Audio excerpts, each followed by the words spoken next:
So, like I've been talking about the pencil and how just making something simple better can lead to a huge amount of changes, I'm going to talk about pens right now and how to maybe make them better.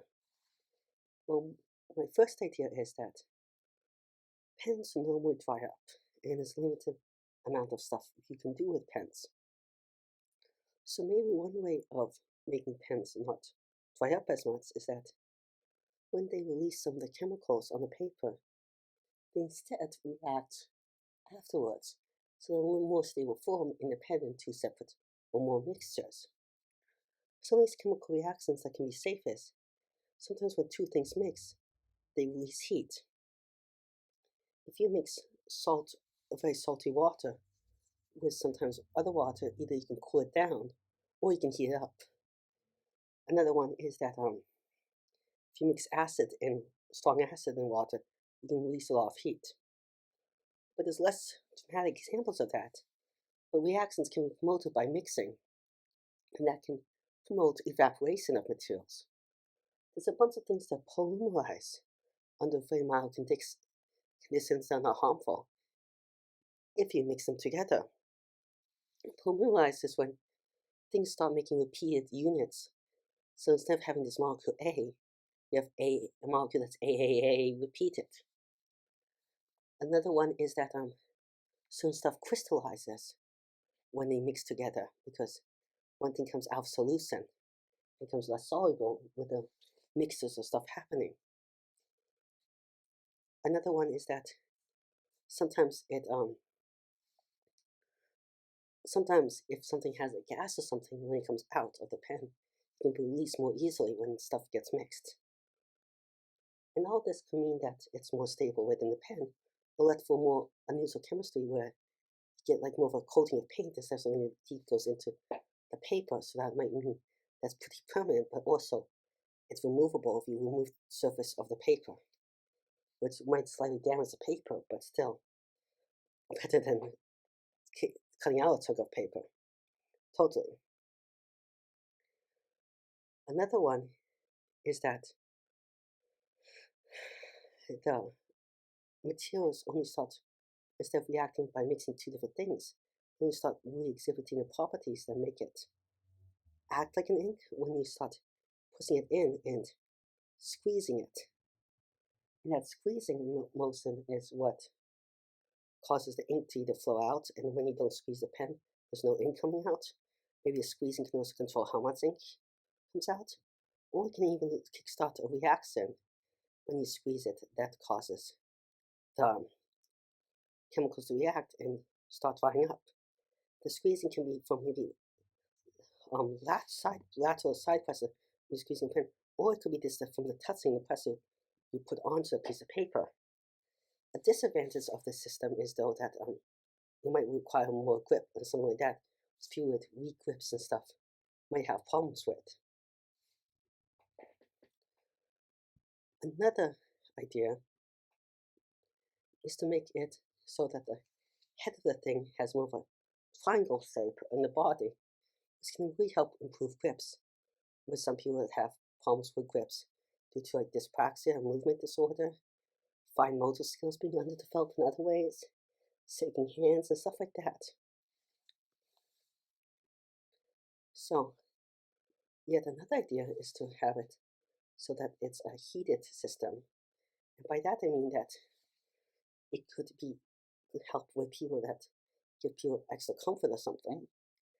Or the heat from the pen, instead of heating up, might make the ink and stuff evaporate more fast or at the tip when it's not being exposed. There's no heat. And then when it's not being used, there's no heat. It dries up less fast, so it lasts longer. However, the disadvantage of this also is unlike everything else I talked about. That requires some power to be used. Now, if it lowers the amount of pens being used and production of pens, that might actually save power. On the other hand, battery technology is usually less environmentally friendly and recyclable. Maybe you can make one that's not as efficient battery or capacitor Capacitors not waste so hot, but is more recyclable. Maybe you can have heating by non-electrical means by fixing or something, but that's hard to design well and might require you to power it significantly by putting a lot of pressure. Another idea is to control the amount of ink that's injected onto a piece of paper in more precise ways by tuning where the ball is, having outlets that squeeze out a different amount of ink to press it, having a pressure gauge that presses a different amount of air into the pen, or something like that. So you can draw more easily thick or thin lines, so each pen has more multi-use usage right there. You could also have it even try and check different types of inks and stuff like that. Or you have the weird ways we have talked about reactions before. You can have it react so it makes different reactions of stuff for different ways, like different lightness or brightness. Another idea is to make ink have different amounts of, to make the pen chewy. Because some people do chew on pens, and if you make it too safe, you get rid of those problems. Yet another idea is to make the whole pen non-stick in many ways, so that it doesn't smudge stuff if by mistake when you're laying it or something like that. And I mean non-stick to chemicals. It might have a good grip for a person gripping it, which is also another thing to think about, is the ergonomics of the grip on the actual pen device. A built-in light in the pen could be very useful and make the pen more of a multi-functional thing. For example, you could have it shoot out light if you want to help it with reading or something like that.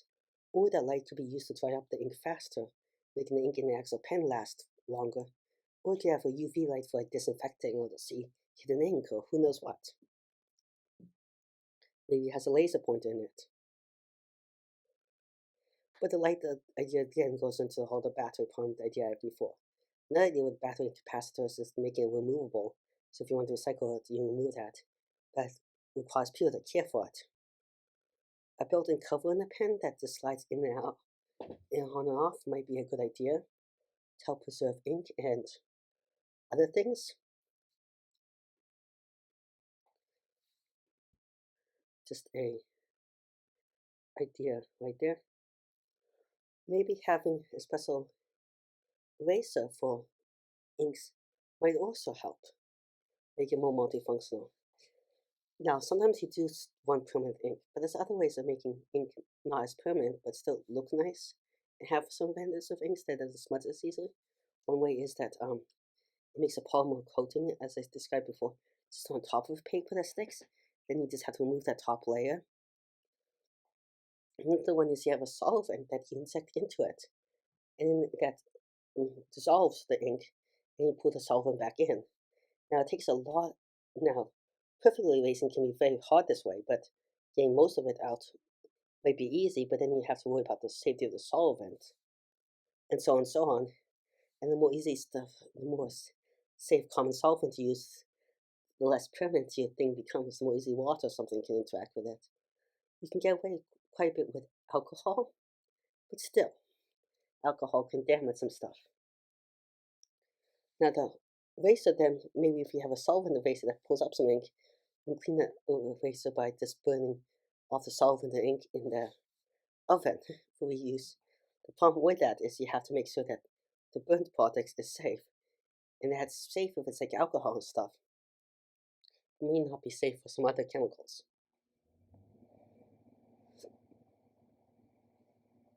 Another one is simply to have a ruler built into the whole thing. And you can use the ruler just to help make measurements. This is also something I should have mentioned more for the pencil. And that can just be helpful for everyday tasks. Because oftentimes you don't know how much you could use a ruler until you don't have one. For some people with certain grip mobility problems or deformities, a custom grip that can be 3D printed might be a useful idea.